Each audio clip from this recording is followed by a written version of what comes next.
bringing news that matters to you. You're watching the Bahamas Tonight Northern Edition.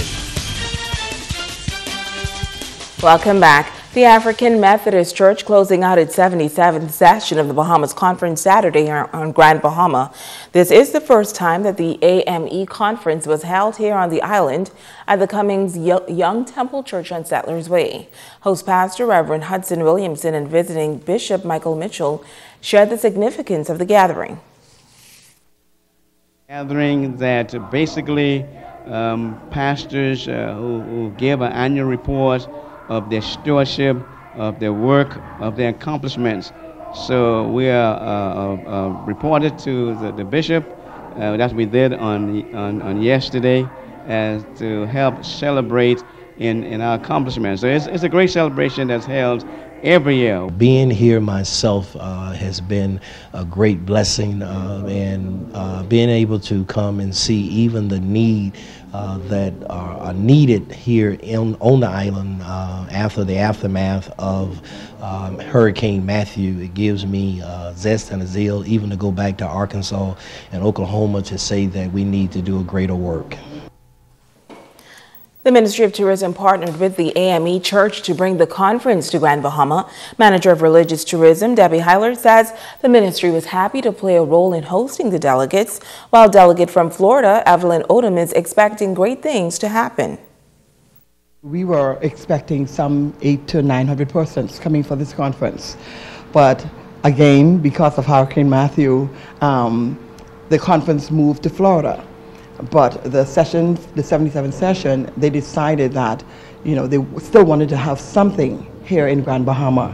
And we had some 50 delegates that came over for this conference. I pray that this conference will wake up the membership who were here before and left, and the community and the lost souls, because I truly believe that Hudson Williamson is a man of God.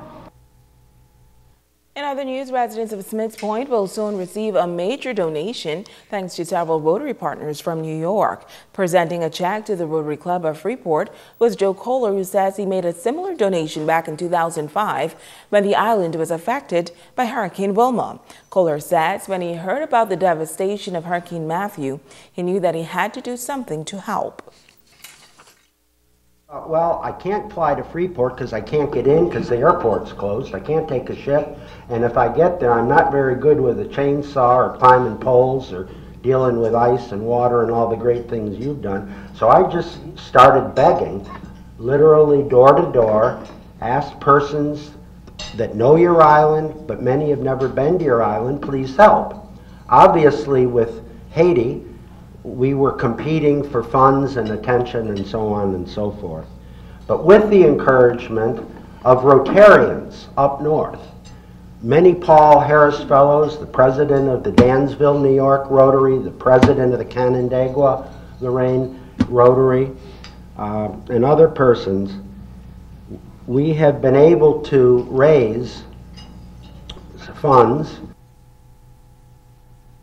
President of the Rotary Club of Freeport, Darren Cooper, says he is grateful for the support and shares how the funds will be spent. This is to be able to assist the residents of Smiths Point in making sure that they arrive back to some sense of normalcy. And so I think it's very important for us to be able to make it clear that this is what we've been instructed to do. And so we've committed, well, I have committed my club to making sure that this happens. And so once again, we want to thank Joe for trusting us to do for giving us these funds to be able to lead, to spearhead restoration efforts in the community of Smith Point. Now, the donation was just over $3,000. In other news, the St. George's High School is celebrating a big accomplishment as students participated in a national competition. Sabrina Brown has details.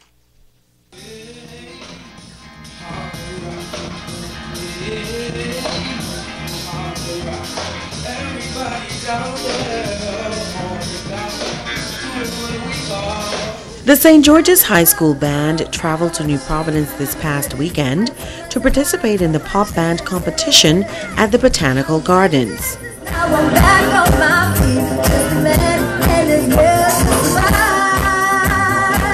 The 9-member team competed against 12 other bands from throughout the country.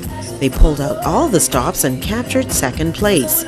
Coordinator for the Performing Arts Department at St. George's High School, Shakita Stubbs. We performed 3 numbers. The first one was an original cover song, and we did The Eye of the Tiger. And then we had to write a song, and we wrote a song called That Feeling that has a little bossa nova jazz swing to it. And then we did our Bahamian song by Ronnie Butler called the Bahamas Rock. Stubbs says this is the first time the band has competed on a national level, and she says their performances were spectacular. We always participate in national arts and other competitions, but that was the first one of that level, where you had judges from Berkeley School of Music, and then also we had some local judges as well. So that in itself was an experience to hear judges' feedback from their performances. They were full of energy, hype, of course, because they'd never been on a real professional live stage.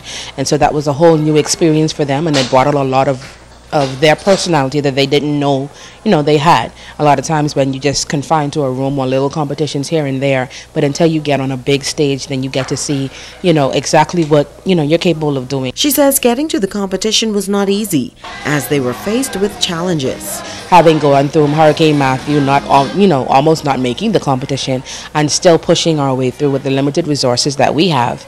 And then we had a mentor, Georgina Rigby. I'm sure you're familiar with her. She was actually the mentor that was assigned to us. So she came in and she helped them with vocals and choreography and costuming and stage presence and everything. And so it was a good experience for everybody. And I think the second place win just goes to show them what they can do once you put your mind to it. The band received $3,000 for their second place finish. Sabrina Brown, ZNS Network News. Good job. And now it is time to ask the doctor.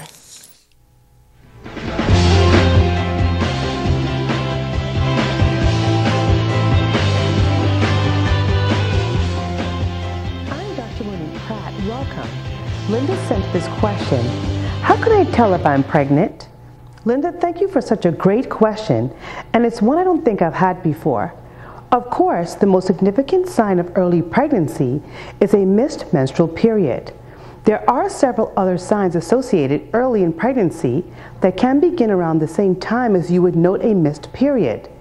These include food aversions or feeling like you want to gag at the smells of certain foods or drinks, even ones you previously enjoyed, mood swings, heightened emotions, or feeling depressed or anxious and fatigue. Many women also experience exhaustion during early pregnancy, which can be made worse by frequent urination and morning sickness, which are also signs of early pregnancy. Sore or swollen breasts are common early in pregnancy and is brought about by the rapidly changing hormones in your body. If you experience any of these signs or symptoms, please take a simple and inexpensive home pregnancy test and follow up with a visit to your doctor as soon as possible. If you have a question, please drop it in my question box at the hospital or at any of our community clinics. I'm Dr. Monique Pratt, and this has been Ask the Doctor. Stay with us, Ricardo Light for another check on sports when we return.